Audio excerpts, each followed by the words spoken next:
Let me fucking scoot back a little so I don't punch the microphone. Hey, come listen to our podcast, yeah. Please listen, it's a hitch. If you don't listen to our podcast, yeah, then you are a bitch. Maybe that one. Welcome, everyone, to the newest episode of Filmoscopy. I am Lance, today's host, and today's two co-hosts, or the usual two co-hosts, Owen Hi. and Cody. Hello. So, boys, Owen made this joke off a screen, so I'm going to let him retell it about how he described this movie that we're covering today. Owen, you want to go see Aliens in the movie theater? No, we have aliens at home. Oh, Jason X. What is it called? Oh, there you go. Yeah, well, that's what I should have done. I kind of fucked up the punchline, but you get the point. You did great. So, everyone, we're covering Jason X. Yeah, I'm going to go ahead and be completely honest with you. Anyone listening who's a loyal listener, I appreciate you. We all appreciate you. Jason Voorhees is probably my first favorite masked character I was ever introduced with. I was probably introduced to the Friday the 13th movies and Halloween and Star Wars all about the same time. But it's always been Jason Voorhees, who I always thought was the coolest, and then Darth Vader. So Jason Voorhees, for like childhood favorites, is right up there, right underneath the Ultimate Warrior and the Dragon Zord from Power Rangers. And then you got Jason Voorhees. So I love this character and I love this franchise. But my God, it has been a fucking slog researching from part 8 to 9 to 10. And every time we get done with my episode, our recording schedule peek behind the curtain like WWE Unreal.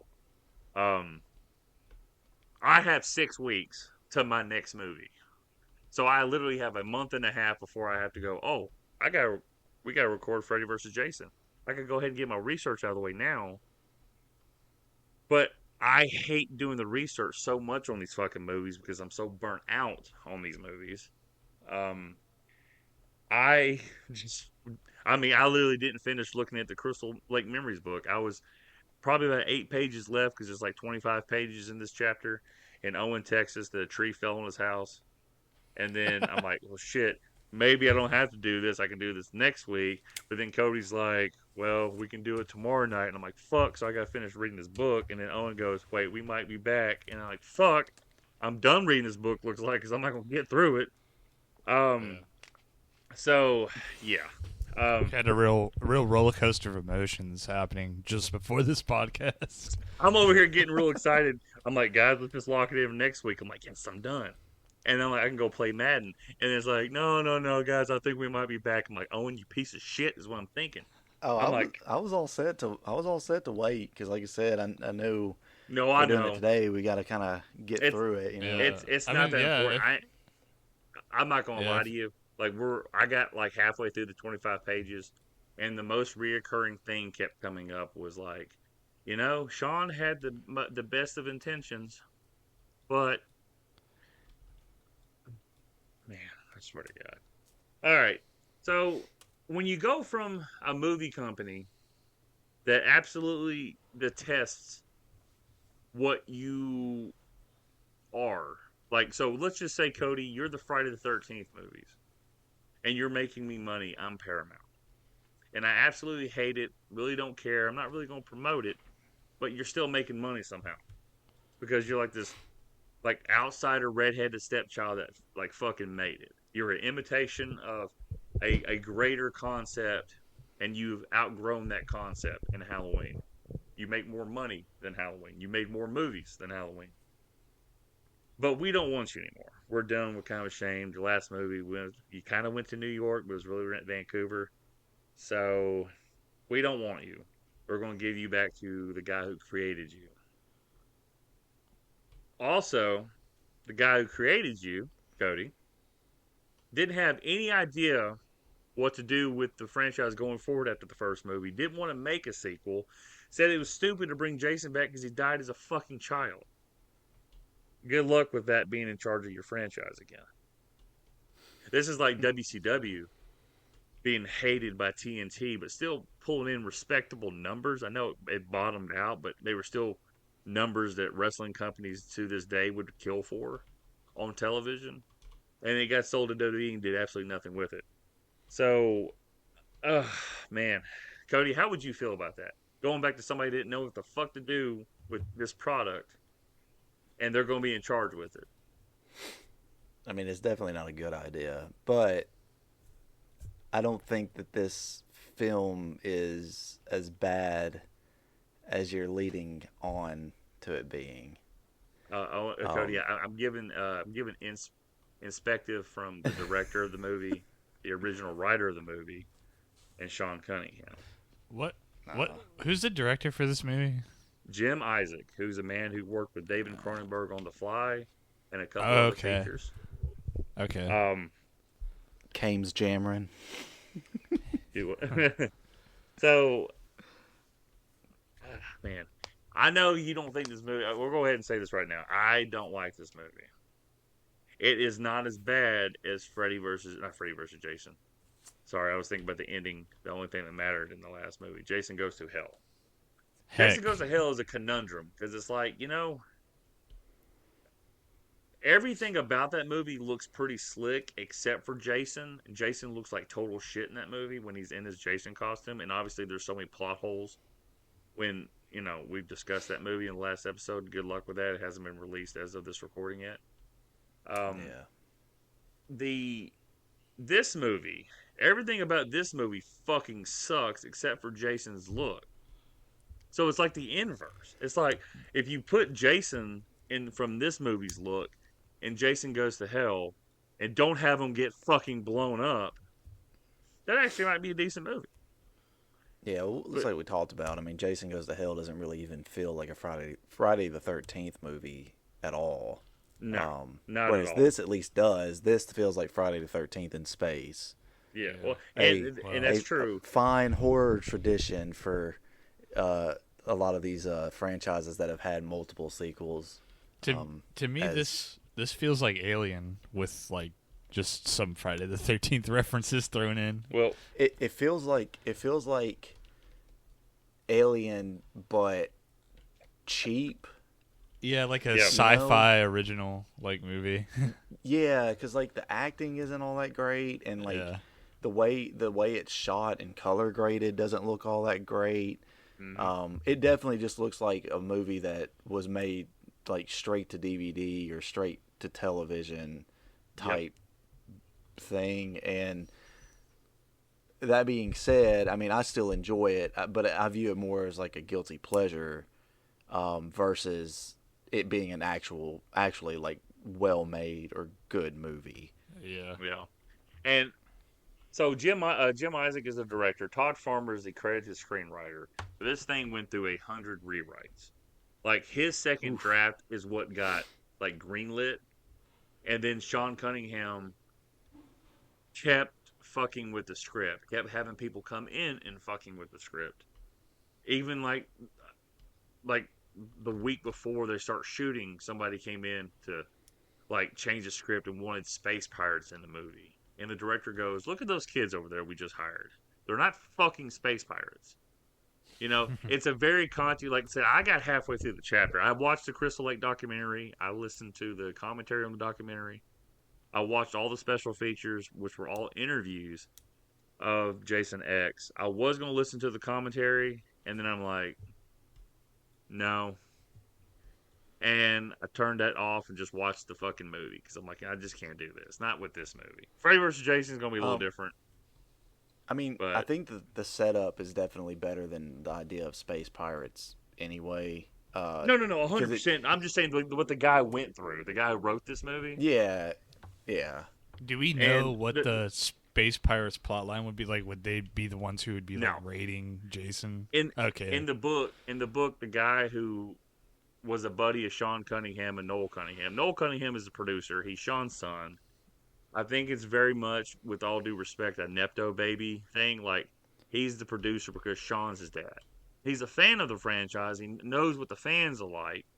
But the last interview that I saw about this movie for this DVD set that just came out, I'm pretty sure the man's on something now, like Noel Cunningham, because he's kind of blown up, like, weight-wise. He's a tall dude. He's blown up weight-wise. And don't think he has much teeth. The comment section says we call that meth math down here. So it was extremely strange. So this guy, like, I don't know what they're doing with their money, what they're blown with. He may have some issues. I'm not judging because I've had people in my family that got on meth and shit like that. So I'm not judging. I'm just saying, like, this is the dude who's a producer of this movie. And he is, I guess, still the second highest ranking official at Crystal Lake Entertainment behind Sean. And I am convinced that the common denominator between 9 and 10 is Sean Cunningham has no fucking idea what to do. He wants to make the money, but when he greenlights the idea, then he starts changing the script. He did that the last time. He did it for this movie. Now, they say Sean makes it feel like a family environment and all this other shit. And I get it. That's cool. But Todd Farmer said, like, most of his script got changed. Like, he didn't write half the shit. The things that he said the stuff that got changed were like the soul of the movie that would have made it really fun. You lose that. So now it's not fun. It's just boring and it's not really scary. Because it's hard to make a scary movie, a 10th movie down the line, you know, when it's just, you know, Jason.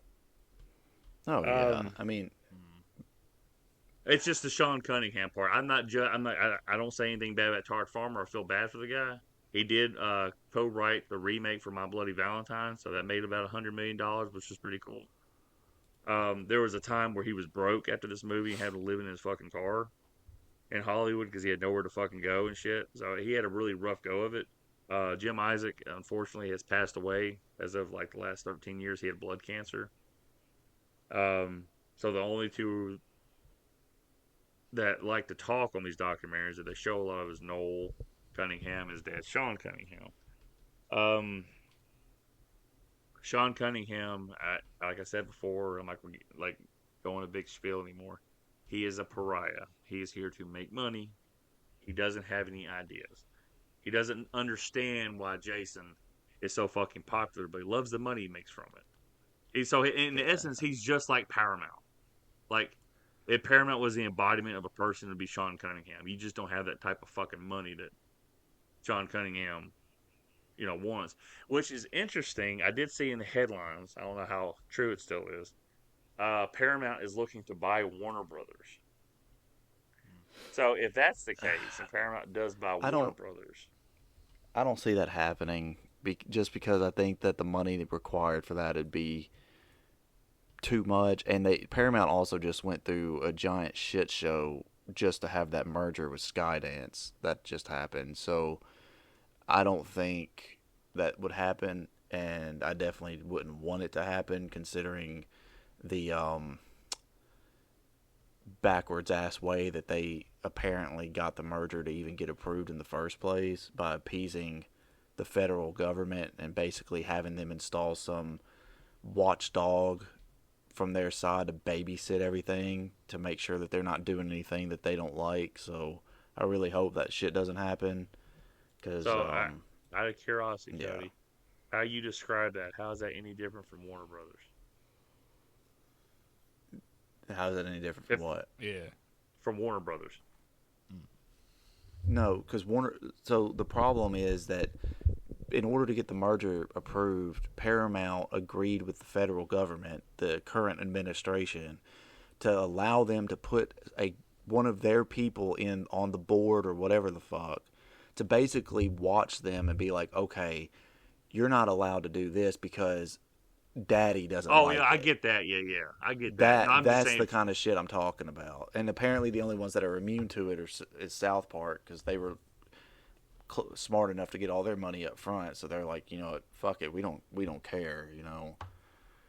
But I just mean it from a perspective of Warner Brothers like shit in the bed about everything. Oh yeah, but I mean, even then, I don't think that they would even try to go through with it. Just like I said, because they took them forever to have that merger that just happened happen, and yeah, I don't see them going for Warner Brothers at all. Because I mean, I've also seen rumor that Sony is trying to get Warner Brothers, but I also don't know if they can really afford that. So, well, Sony makes a I whole don't lot know. more than Warner Brothers. I think Sony's valued at over $100 billion, and Warner Brothers is valued at like 12 billion or some Yeah, I shit just like don't that. know how much they would want to dip into what they have, which a lot of it, most of it, comes from their gaming side of things, Yeah. and if how much they want to dip into that just to expand their film division. I mean, I could be completely wrong, but I mean, let's get that fucking crossover between Spider-Man and Batman, baby. Um, Something funny in the thing, way. I'm looking at the current box office, and I'm sure it's going to pass it. But this movie was made for double the amount of money, and it's Marvel. Currently, Fantastic Four sits at $468.7 million box office, and Venom: The Last Dance, that everybody shit on, made $479 million. So I think that's kind of funny that a movie that everybody shit on and said it was terrible, and Sony deserved all the shit they got. It didn't make that much money. Marvel is making less money than Sony right now with a fucking Venom 3 movie. Um, um, so a question I have, I don't know if you did any research into it, but isn't there? It wasn't this movie basically like finished for a couple of years or something, and then yes, basically put sir. on the shelf before it was released? I'm gonna get into that details just real quick because I'm almost there. I literally have like 8 notes I wrote down from all the documentary stuff because I just all the stuff I was listening, it was all kind of like just on repeat. And I'm like, okay, Yeah. I've heard that before, heard that before. Okay, so so Jason versus Freddy was in developmental hell. Obviously, they couldn't get a script. They were spending millions of dollars. Warner Brothers or New Line Home Cinema, I guess, were spending. That's who owns Warner Brothers. That's what Warner Brothers owns now. They've owned them since like I guess '08, '09, straight out. Um, in fact, the last movie that New Line Home Cinema, I look at that because of the Mortal Kombat Dumb and Dumber VHS tapes. The New Line Cinema last movie they released independently of being owned by Warner Brothers was actually the Will Ferrell movie Semi Pro. Uh, so Freddy vs. Jason was in developmental hell. New Line's Home Cinema was dumping millions of dollars to bring in script writers. They'd get a script and it was okay. And then when Scream came out, they kept mentioning Scream coming out. Everything had to be completely different. It had to be self-referential. It had to be funny. It had to have A-list writers and all this other shit. Just studio directors reacting to the newest trend, if you will. Um, so, according to the book, Jim and Noel kept going to Sean, saying, "Hey, let's make a Jason movie." And Sean goes, "No, I don't want to mess this up. We're really getting close to Freddy versus Jason." And then 6 months later, they do the same thing for about 4 years. And Sean said he just went to the CEO at New Line and was like, "Look, can we just make a Jason movie while we're waiting?" Pretty much. And he said, "Yeah, sure, go ahead." So they made Jason X literally in waiting. Um, let's see here. Obviously, Kane got the role. There's about 800 visual effects in this movie. The This is Uber the last time Jason. Kane Hodder played Jason as well. Yeah, it was the last one for Kane. We'll talk about that next movie specifically. Uber Jason suit limited Kane's movement. Looked cool, just moved really well. Jason X was shot and I think completed in 1999. It is listed as a released 2001 movie. It was released in America in 2002, in April 2002. That's when I first saw the trailers for it. So you think about the difference. So Jason X is shot and completed in 1999. That's Star Wars Episode 1. And is released in 2002 when Spider-Man comes out. Sorry. That's a long fucking time. It sat on the shelf for at least 18 months. Noel said that for the longest time it was leaked on a torrent site like Napster or something like that. and they were the most pirated movie watched for a while. Woo. So when it came out, the buzz and everything came out. So the CEO of New Line at the time ended up leaving as they were filming the movie. So it was just kind of sitting there because nobody wanted to like put it out and put money into the marketing for it. So eventually it was just released because they had this asset. Nowadays it would definitely be released to just like a streaming service. Yeah. So Jim Isaac, the director, who like I said worked special effects, he first met and worked with David Cronenberg on The Fly. So they were good friends. He asked David Cronenberg, "Could I use your crew to film this Jason movie?" And David Cronenberg goes, "Yes, but I want to be in the movie." So Cronenberg got this part in the movie and rewrote his dialogue to make it sound a little bit better. And Todd Farmer goes, David Cronenberg wants to change my writing. You can go right ahead. It's cool with me. Wait, so David Cronenberg, who does David Cronenberg play? He's the fucking guy at the beginning, the scientist that comes in and wants to take Jason away when Jason's locked up. Oh, okay. Oh, the one that gets like the thing thrown through his eye. Yeah, the spear. Yeah. I was wondering, 'cause I was like, damn, that guy looks really fucking familiar, but I couldn't place him while I was watching. Yeah, I saw somebody in the comments on the on the rental be like, "Oh, just Jason killing David Cronenberg. This rocks." and the other that guy. I just want to mention it while I'm thinking about it. The other interesting comment I remember was from this one guy said, "This movie's awesome because all the clothes the women wear make me want to yank it." Is exactly what he said. I thought that was pretty high IQ, so I thought I'd share it. Well, I mean, I ain't gonna lie to you. He's right. He is right, but the women look attractive. Even the dudes are good looking guys. There's nobody fucking fugly until you see Jason's face, which is a very nonchalant moment when she just cuts his mask off. Yeah. Do we actually get a good look at it though? Because I couldn't really see it. It's got like it looks like your windshield when it rains a lot. You see like a rainbow streaks, like if you just went through a car wash. Yeah, he looks like oily. Yeah, and you see like his one eye, his fucked up teeth, but that's the one shot because obviously they didn't want to have to make the makeup for underneath it. But it's weird. She cuts around his face to get the mask off of him. And then she puts the mask on. I'm like, did you cut the black bands around his mask?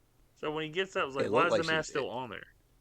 It looked like she did, and but it is weird anyway. Like just putting the mask back on because as like someone who is in the position of basically a medical examiner, you would think that she would just leave it off because they're obviously trying to like dissect him, study perform an autopsy. Yeah. Like she pulls his eyeball out. Yeah. So if you can call it an eyeball that's anymore. Part of his anatomy mushy. Is this fucking hockey mask. And she freezes it, and you don't see what they do with the eyeball after that. It grows back later. It's really funny to me that the whole regeneration thing I thought was cool as a kid.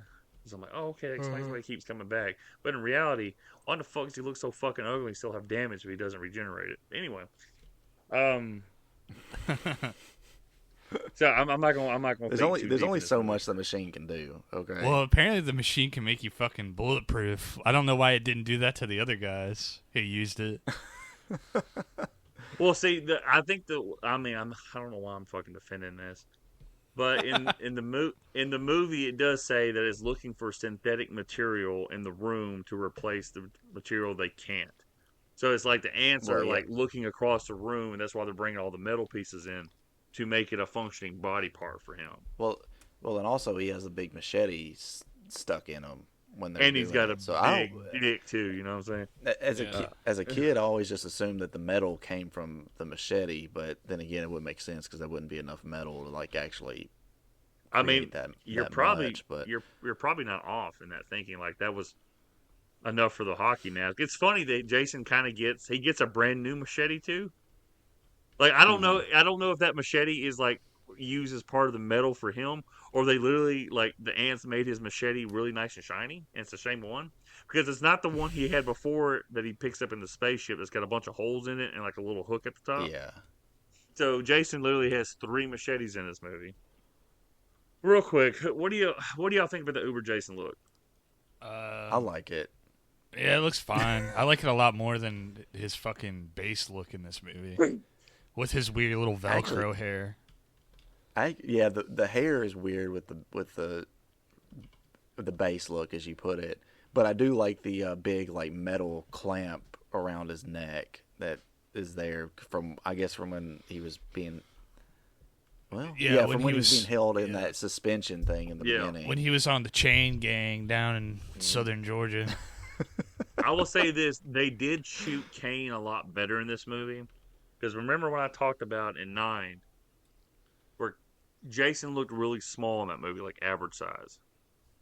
So now in this movie, it feels like, because he looks bigger than everybody. Maybe all the actors in this movie are just shorter than Kane. Like I said, Kane, he's 6'2". He's not short. In my bare feet, I'm 6'2.5". I don't consider that considerably tall. But the next guy's like 6'5" who plays him. And the next guy there is like 6'8" who plays him. Babies! Sorry, my birds are freaking out downstairs. Savannah's not home. But with Kane in this movie, it feels like they shoot a lot looking up at him. Like looking up at his mask. You have a few shots you see him full body-wise. But when he's on screen, there's not anybody kind of on screen with him to compare him to size a lot of the times. You know what I'm saying? Like those people are either sitting down or he's sneaking up on them and grabbing them, so they're kind of slunched over, so Kane looks taller. So Jason looks a lot taller in this movie than he did in Jason Goes to Hell, in my opinion. Am I off in that? Did you guys kind of see that too? Were you not paying attention? Yeah, I mean, now that you mention it, I noticed that, like, because I remember, in the last one, there was a lot of shots where you could see, like, them standing together, and you'd be like, oh, well, he's really not that tall, but they do a pretty good job of blocking in this. Yeah, he definitely looks much larger and more intimidating in this from the way that they shot it. Yeah, it's so weird. You just look at like Jason from 7, 8, 9, 10. It's the same actor. They're all shot differently, and in this movie he looks as big as he did in 7, in my opinion. And then for some reason in Part 8, he looks closer to the size in Part 6, which is really weird. I don't know. It's like he slimmed down a little bit. It's really because Kane is a more broader guy than the guy from Part 6. That was C.J. Graham. Mm-hmm. C.J. Graham was 6'3", a little bit leaner from the military. Kane's a broader shouldered guy. Is Part 6 the one where he was wearing them tight jeans and he was all caked up? Well, in that one scene he was, because that was a different actor too. Yeah. So, I literally got into an argument with somebody on Twitter like 2 weeks ago, where the Friday the 13th franchise, which is a fan website on Twitter, said they showed this clip of what's his name, the director John Carl Blucher from Friday the 13th Part 7, saying how he wanted to make sure he showed all the damage from Jason. So I made a comment saying he did a wonderful job on Jason's look. The only thing that continuity-wise that gets ruined is it's not the same clothes he got put in the water with. Because remember I talked about that. Like from 3 to 4, 6, he has a greenish button-up shirt and khaki-colored pants.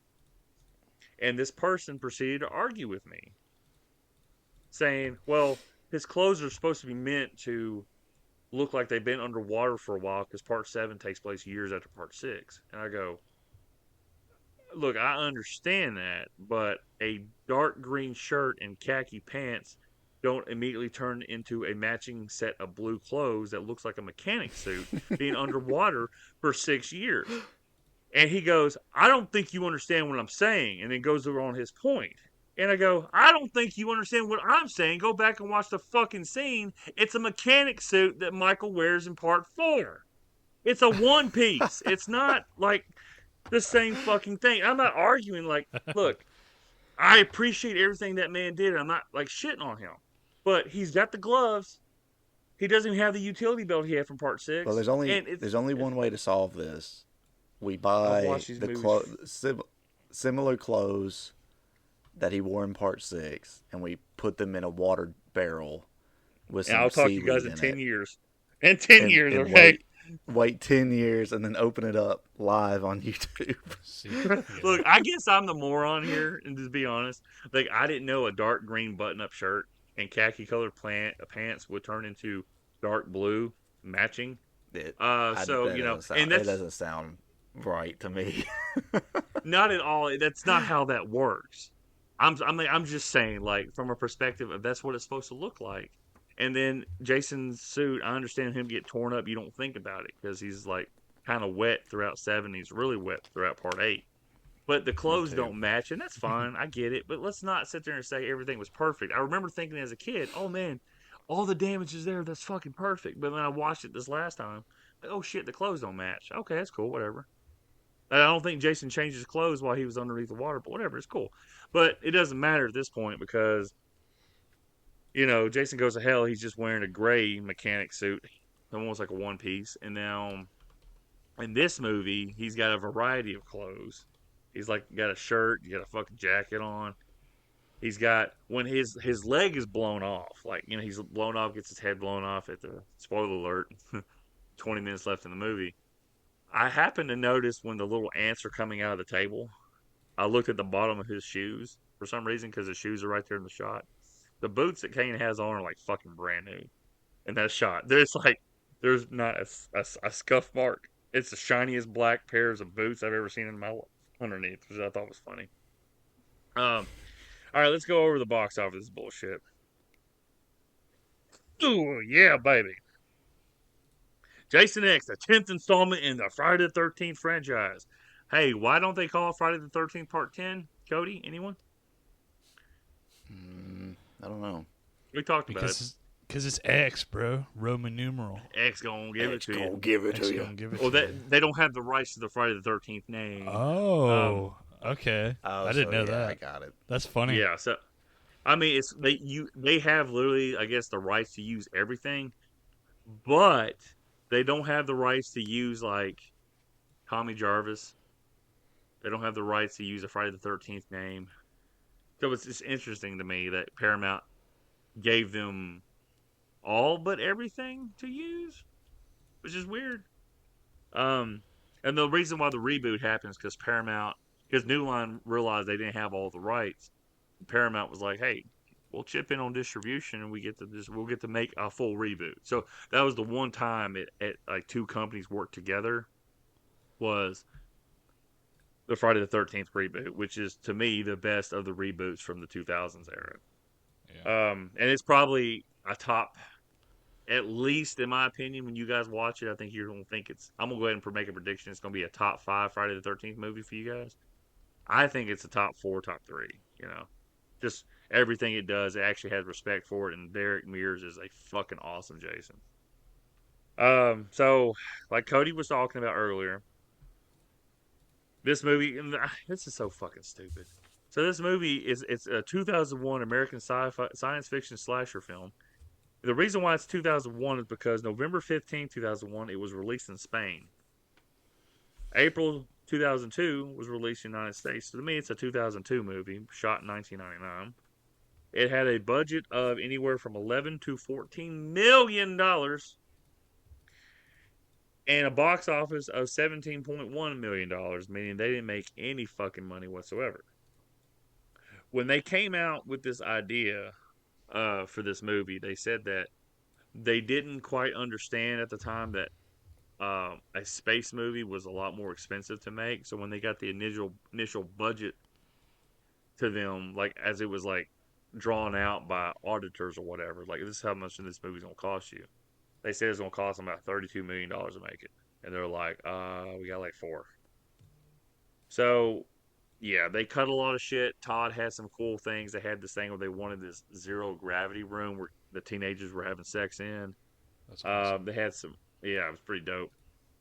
They had a couple other things, like some kills. Like I said, unfortunately, in this movie, you notice a lot of the kill shots aren't in the movie, and they weren't able to be filmed. Like the cool shot at the end where the girl gets her head sucked through the grate into space.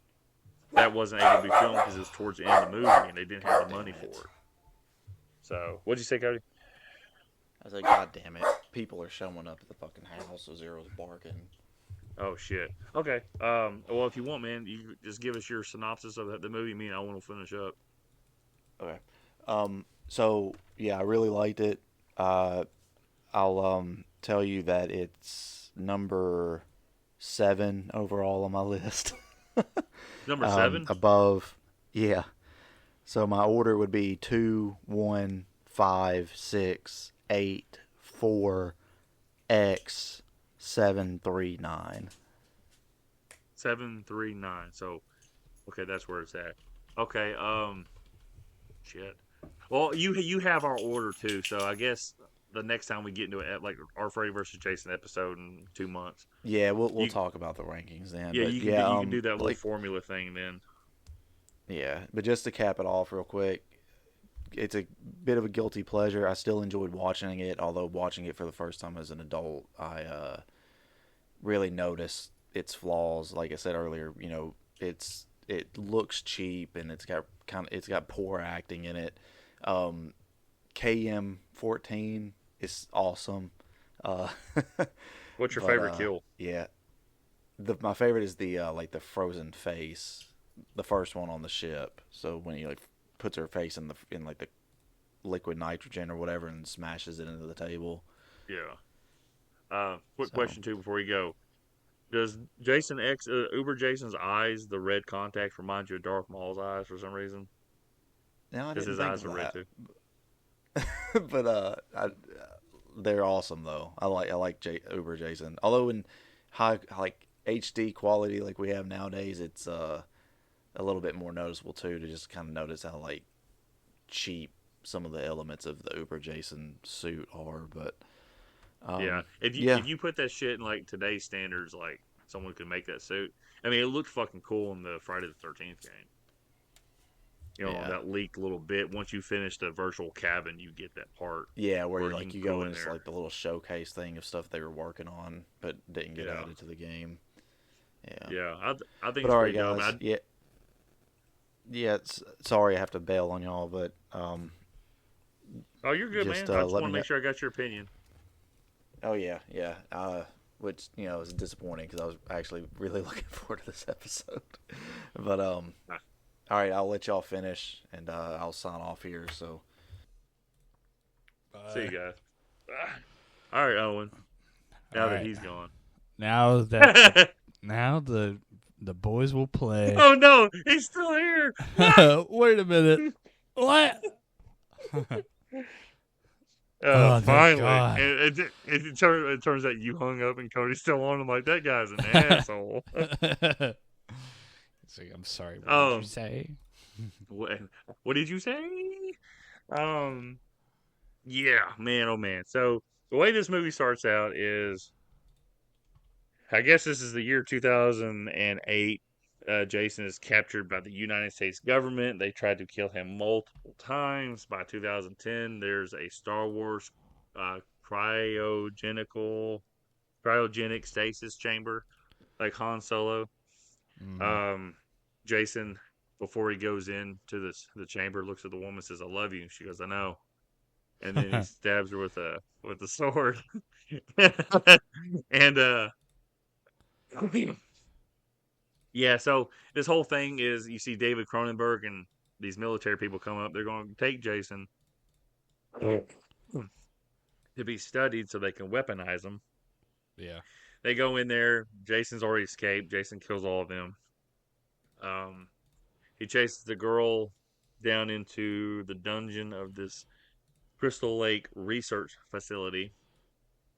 And she hides and gets him into the cryogenic chamber, and then, like a dumbass, she looks in front like, and then Jason stabs through it and stabs her stomach, and then the cryogenic thing is leaking everywhere. The room gets locked, so everything gets frozen, including her. Fast forward 400 and, I don't know, 50 years? No, so it's 2010, so it's 2455, so it's 445 years into the future. These kids come in, discover Jason, discover her, bring them onto the spaceship. They have things now where they can regenerate living tissue. So if you have a severed limb, they can reattach your severed limb. They can they resurrect the lady. Jason resurrects because someone's having sex on the ship. He's like, whoa, that was good. Yeah, And then is as that Cody, that's like what canonically wakes him up, right? it's He like sex. senses. It's like, He said, "Oh, I need to give me some of that." it's like, look, it's kind of like this. Like the Dragon Zord is awakened by the flute that the Green Ranger has. It's like, doo, doo, doo, doo, doo, doo. The Dragon Zord comes up, wakes up. Godzilla wakes up when he hears another beast on his lot saying, "I'm the king of the monsters." He's like, I am. Let's fight. And then Jason goes, and he wakes up. Yeah. So, He's trying to fuck, but he doesn't know how. He only and knows so how he's to just use like, his his little machete is his dick. And he's Yeah. like, I think this. I legitimately think that's how they kind of describe a Michael. Like Michael's so sexually frustrated, he kills people, so the knife is like his sexual release. I'm That's like, awesome. when you go that deep into these movies, I don't want to watch them that much. That's just me. I just think about Michael being mad and killing people. I don't want to think about like motives like that. It's kind of weird. Um, oh boy. So yeah. Oh boy. Um, So the kill that the kill that Jason had that Cody was talking about, the scientist is examining Jason's assumed dead body. When Jason Mhm. wakes up, he grabs her by the face, throws her against the wall, and then grabs her by the face again and shoves her head into a cryogenic like sink. It's a Yeah. sink that has cryogenic stuff just in it, and it freezes her head, pulls it out, smashes it, her head explodes. It's a cool ass fucking kill. Probably the highlight of the movie. Um, I'd have to say that is probably the best kill. That's probably like one of the few kills you actually see that actually looks good. Or like that you actually get to Yeah. see like in full front. Like everybody else gets killed and it's like quick, like a quick Yeah. cut, and then they're just dead. That's the one thing I remember hearing or kind of about this movie is just always that one kill. It's such a big deal. Yeah, I guess it turns out because it's like one of two kills you actually see. Yeah. I mean, you see the other ones with the grunts, but Hmm. It looks the good, guy twirling on you know. the guy twirling around on the screw, you can tell that's a digital effect, Yeah. and it just doesn't look good whatsoever. Yeah, that one looked Um, like ass. I didn't like that one. And then he screwed. That one was that line when they discover his body. you liked it, didn't I did like it. I thought it was kind of funny. you? He's um, screwed. he's screwed. Um, also the neck snap when he grabs the one dude and cracks his neck, which is pretty good because it's a slow snap. It's like crack. It's like damn, that was fucking dope. Yeah. Um, this so Jason wakes up. This movie feels like a really cheap version of Star Trek: The Next Generation. There's even a Star Trek joke where she's like, "Can't you beam us off the ship?" And the guy's like, "Beam us off." Like, Yeah. Suck us okay, off. What? suck us off. Okay. He knew what he's talking about. Yeah, it does look like a shitty fucking Star Trek set, but not even like the more modern ones. This shit looked like it from fucking the '90s or something. Looked like yeah, ass. that's the Next Generation, which is a good show. I mean, they Yeah. hide the cheapness of that Yeah, show yeah. pretty I like well. TNG. I've watched all of TNG. But yeah, this definitely looks like an early season TNG set. Yeah, and like I said, it's no big deal. It's just that's just what they were dealt with, and it's funny because it's like the most money they put into a Friday the 13th movie to date was Yeah. this movie, and so that's kind of funny to me that's how that worked out. Um, well, so Jason goes around killing people. There's an android um, that Cody was talking about. She actually, the actress who plays the android, plays on the show Andromeda. So that's pretty cool. There's a little connection there. That show ran for like 6 seasons. Um, the android kicks Jason's ass, blows off his arm, blows off his leg, In and in literally a blows very his head. Did they watch The Go Matrix ahead. when they made that sequence, you think? When did The Matrix come out? I think 1999. Would Well, have been this around movie was that getting time. shot at the same time as Jason X. Let's check it real quick. Hold on, The Matrix. I like to think that they definitely did. It just seems very Matrix-esque, you know. So The Matrix came out in March 1991. Filming for Jason X. Let's look at that real quick because X gonna give it to you. Um, First you got out Rock, then you got out what? the movie was filmed. Okay, so it wasn't 19. The movie was filmed from March 6th to May 2000. Hmm. So yeah, what the fuck, Sarah's sending me shit. It's 98 degrees outside. Congratulations, we're all gonna die. So yeah, and Jason gets his head like completely blown off. Like when I say blown off, you have a chunk of his hockey mask, which is funny how it stays on his face. That spot right there. Yeah. I guess because the way they make it talk about it is like this mask is fused onto his head. Um, you have the mask. You just say you have that, and you have his neck. You have nothing else. Like it's like the lower part of his left cheek is left. So these little nanobots that regenerate people and revive people and stuff like that somehow turns on because evil finds a way, and they go searching throughout the entire lab to bring Jason back together. And Jason comes back. He has a completely metal leg that was blown off, a completely metal arm that was blown off. That's awesome. Half his suit is black, and then his mask is this chrome look, this chrome mask. And I think it's a pretty sick look. Ultimately, even today's standard probably looks cheesy. I still think it looks pretty good from a practical effect. Now Mhm. the original mask they did in production before they painted it was jet fucking black.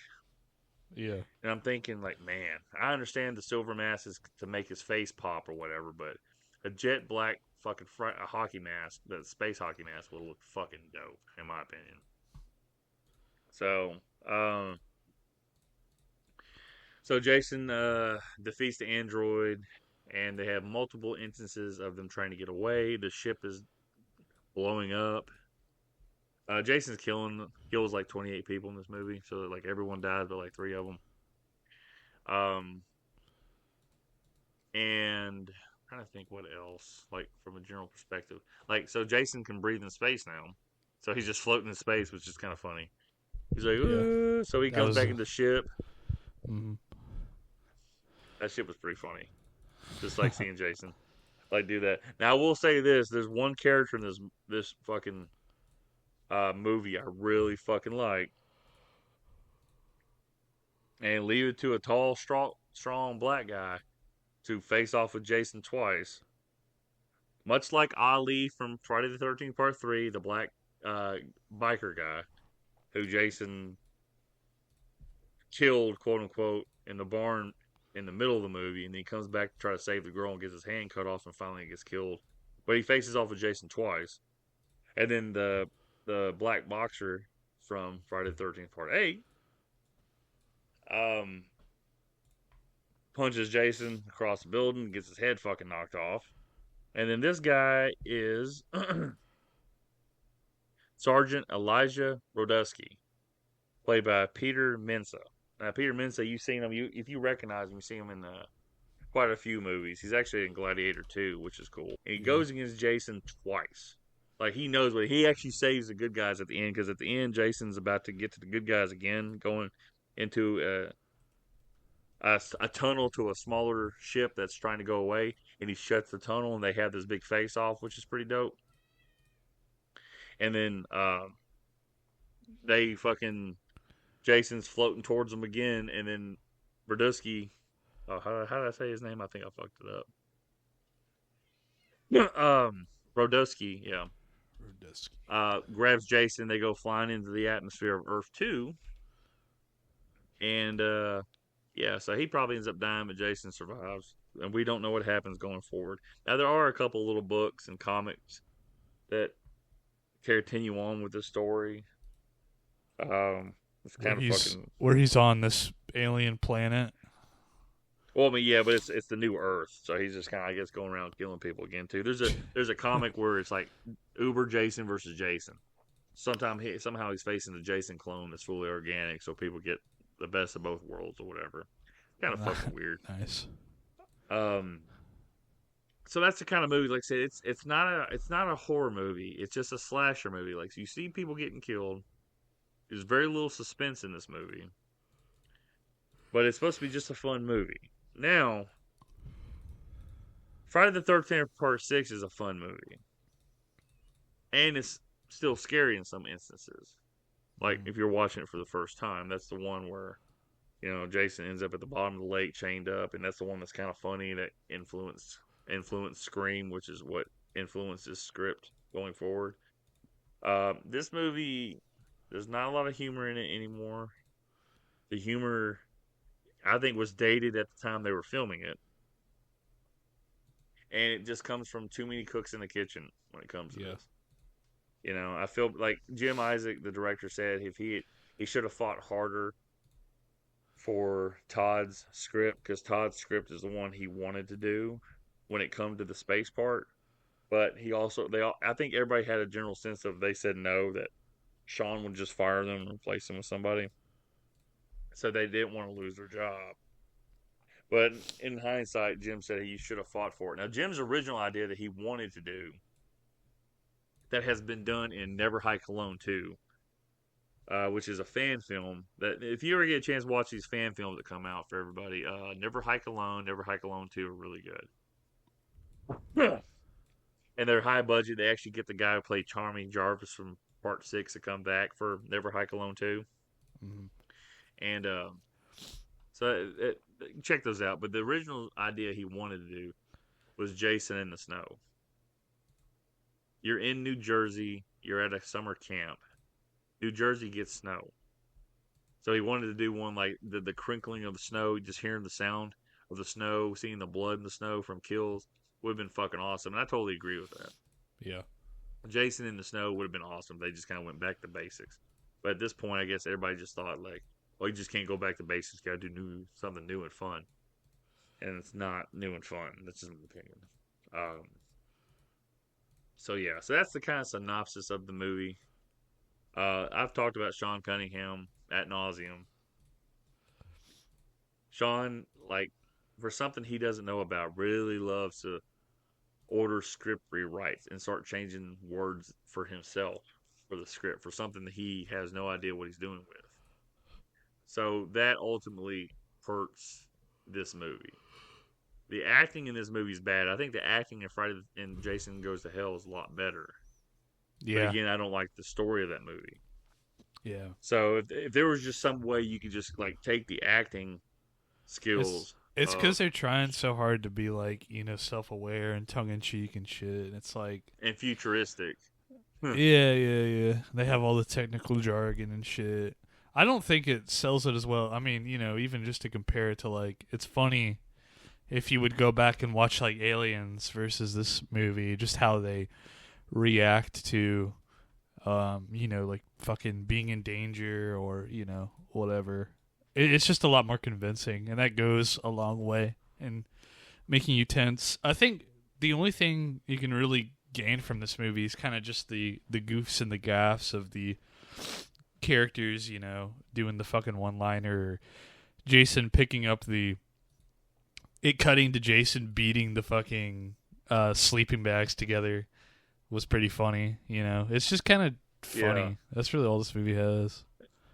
And that's a callback to, obviously, the Friday the 13th Part 7. Yeah, where he picks it up, beats it against the thing. Mm-hmm.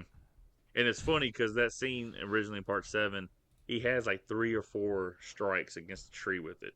And they're like 2 or 3 5-gallon barrels full of like fake blood that he's throwing against this tree, so it's not light. Yeah. So that image they used for the movie, when he takes it and he throws it and hits it against a tree and he throws it down and you see Jason breathing really fucking heavy, that was the last strike against the tree that Kane was doing. So he was legitimately just fucking exhausted and tired and just fed up. That's why he threw it down like that. So he used that shot, which is cool. In this movie, Jim Isaac was saying they wanted to do it where Jason had both sleeping bags, one in each hand, spinning them around in circles, and then like knocking them into each other above his head. Was like, that's too bulky of a stunt. That wasn't gonna work. But that would have been funny if they had tried that and shot it, but it wasn't gonna work. So it just end up you just boom, oh, and then he slaps it. It was pretty funny. Yeah. We get a couple set of boobies in this movie, which is all right. Yeah, they're Um, fine. It's all right. they're fucking awesome. The nipples falling off the android boobies are funny. But I think that was Because fake. there's like little That was magnets. fake. No, yeah, those boobs are fake, 100%. Like it's a fake boobs on top of the actress, and then they have these little like metal pins that look like nipples. And he Yeah. said for that scene they had like little strings underneath it for like, I guess, pull one off, he reacts to it. Pull the other one off, he reacts to it. Is how they did that scene, Mm-hmm. which is kind of funny, like off camera trickery. What you have to do because I couldn't tell there were strings there, which is pretty cool. Yeah.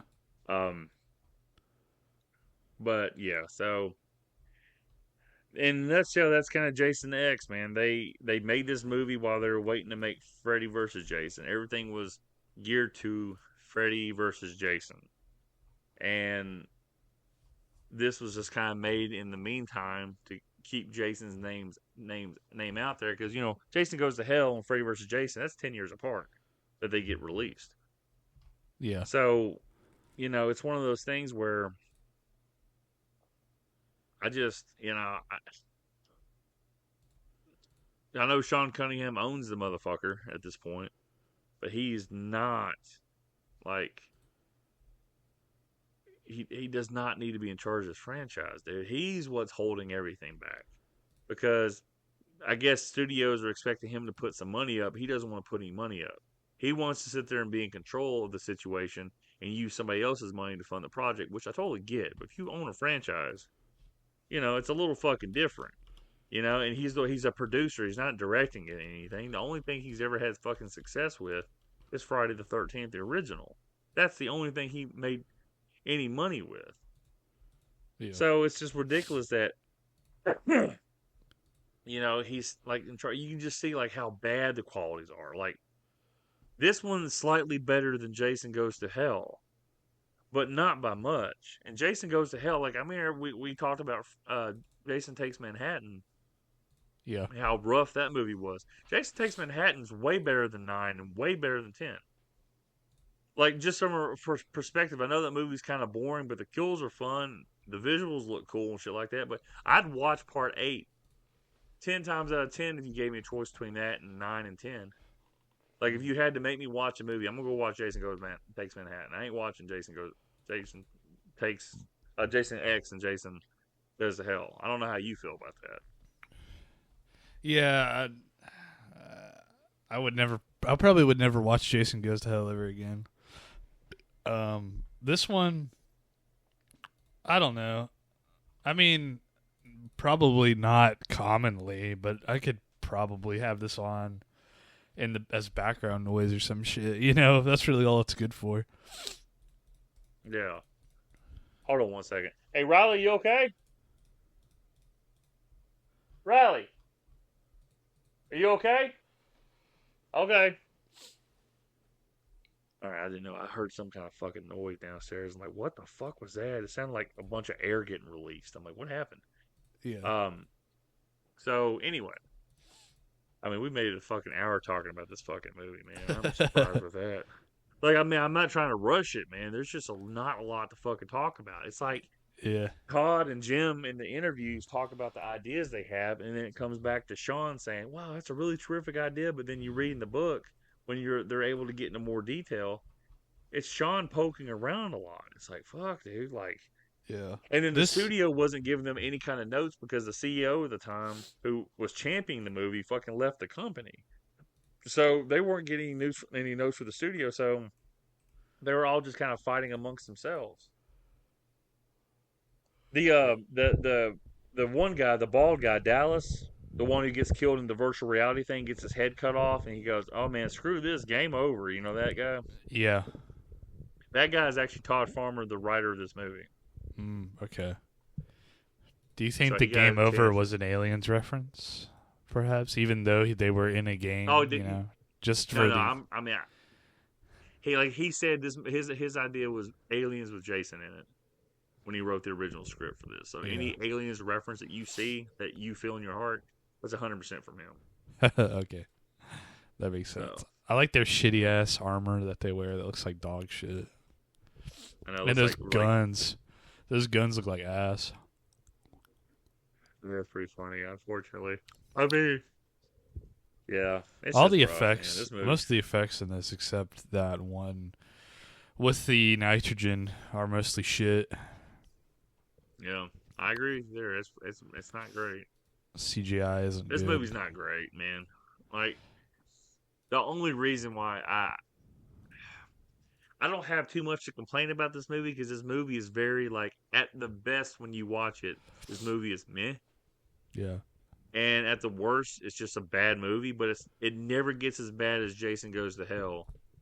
But it also never makes you ask any question like Jason Goes to Hell. Like Jason Goes to Hell, you watch it, either you're intrigued by, like, okay, what are they doing with the lore here? Or you're thinking to yourself, what the fuck was that? Why'd they make that decision? So there's some things that you're questioning in your brain watching Jason Goes to Hell. Yeah. This movie, I'm not questioning anything. It's just kind of like, can we get through this? This is the one time I didn't fucking pause a movie because I didn't want to spend any more time on it. You said, I'm done with this shit. I'm done with this shit. I'm telling you, like, I didn't get a chance to tell Cody. But when our recording schedule, eventually in the future, when I get to the Halloween movies, I know we've done the last trilogy. The Halloween, Halloween Kills, Halloween Ends. Yeah. What I'm going to end up doing is, like, Halloween 1, Halloween 2. And then we're going to do a movie break.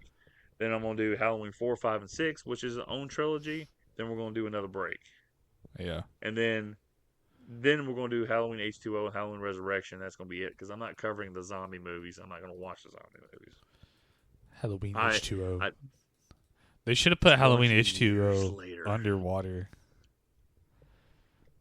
Yeah, they should have. What's really funny is when we get into it, Dimension Films was pitched an idea after Freddy vs. Jason made money to do a Pinhead versus Michael, because they own both franchises.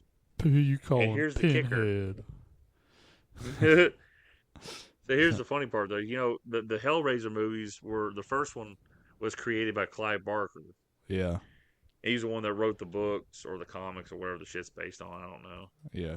But Clive Barker wanted to write the story of Pinhead versus Michael, and John Carpenter wanted to direct the movie if they obviously paid his fee. So that would have been really fucking intriguing if they got to that point, but it never did.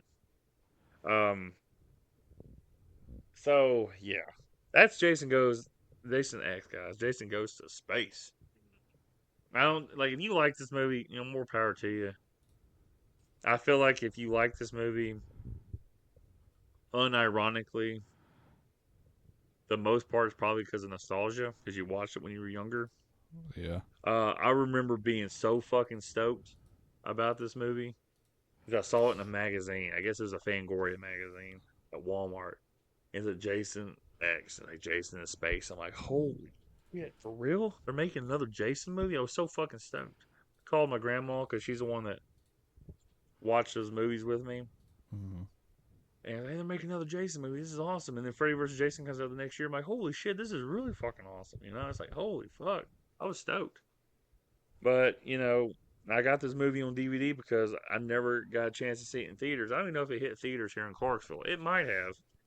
I just don't know because, like I said, it's 2002. I didn't have my own car. My parents weren't taking me out there to go see Jason X. Yeah. Freddy vs. Jason came around, and my grandma took me to the theater to go see it. So, you know. But, yeah.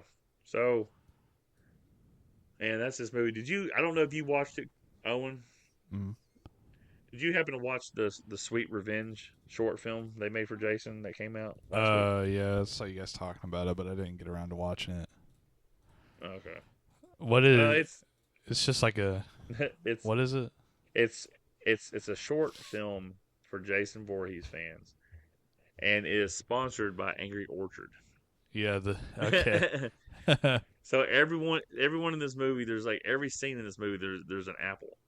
Yeah, they're like, hell yeah, we love hard ciders. You guys want to drink an Angry Orchard? It's a decent,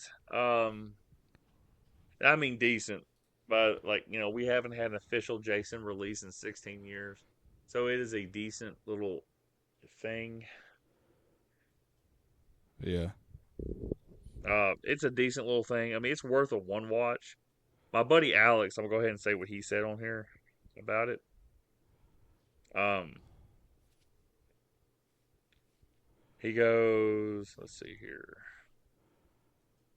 He goes, I didn't care for Sweet Revenge. Jason was doing things I wouldn't expect Jason to do, and there was no lore. They did a good job giving the main character an interesting arc, but I'd rather have a full movie. And he goes, and it was all for a stupid commercial. Yeah. So that So is true. That's what it seems like, I guess. That's all it is. Like, it's just something to get everybody excited. You see the new Jason mask, which looks all right. The guy who's playing him is pretty tall, but he is pretty lanky. He's not like you. There's a difference between lanky and skinny, and um, like tall and like just a bigger guy. And that's the thing about Jason. Like Derek Mears, when we get to it, like I think he is, in my opinion, probably like I have my favorite in C.J. Graham and Ted White, just from the classic standpoint. But Derek Mears is like the ultimate Jason. Like Yeah. he's 6'8", he's a big motherfucker, and he has such a ferocity to his movements. It's like all the best worlds. Like he's awesome as Jason. I can't wait to talk about that Jason. But Sweet Revenge, like I said, it's a fun little thing. It's funny because this girl is with her boyfriend. All of her friends get killed. Her boyfriend's cheating on her. And then she gets stabbed, but then fights back against Jason and turns into kind of like a Jason-like character. And then her and Jason have a face-off. So they went through the whole like Halloween 2018 trilogy where they have a Jason's evils passed on somebody else Yeah. or some stupid shit like that. Like I said, it's only 13 minutes, so it's interesting. And they have some good kills in the movie. Jason takes a boat propeller and it slices the dude's face, which is pretty cool. I don't know how he turn on a boat propeller, but whatever. Because he's a boy living in the woods. He's just Nobody a teach boy. him anything. He learned it. He learned how to drink a Angry Orchard. He did. I do want to get some Angry Orchard just to have the can of Jason if I could. This is the Jason mask. I mean, it's official merchandise. Oh, they actually made something. That's funny. Yeah, they made a 12-pack Angry Orchard. Some of them have the Jason hockey mask on the cans, Yeah. based off the Jason universe look. So, but yeah, other than that, that is it for Jason X. Unfortunately, this feels like a very bleh episode because it's a very bleh movie. Yeah. Uh, It doesn't help so that. Cody liked it. Sorry, Yeah. go ahead, sorry. No, you're good. It doesn't help that I'm also slightly hungover. I think I'm feeling it. So you think this movie is okay, but would you recommend it to anybody, or do you just don't recommend it? Not really. I think the best thing to describe, if anybody gets enjoyment, is like what Cody said. This is a guilty pleasure, but not really for me. I mean, it's kind of funny here and there, but it's whatever. I don't think there's anything about this movie that makes it particularly clever or interesting. Everything that got lost in it, Yeah. unfortunately and I feel bad for Todd Farmer, the writer, and Jim Isaac, the director. They tried hard, and Jim said I should have fought for more things. But I mean, when you were paying respects to Sean, and then you got his son being the producer, it's like you're not gonna get very far with things. So, but other than that, that is the end for Jason X. We got 2 more Friday the 13th movies. Hot damn! It's been like a year in the fucking making, man.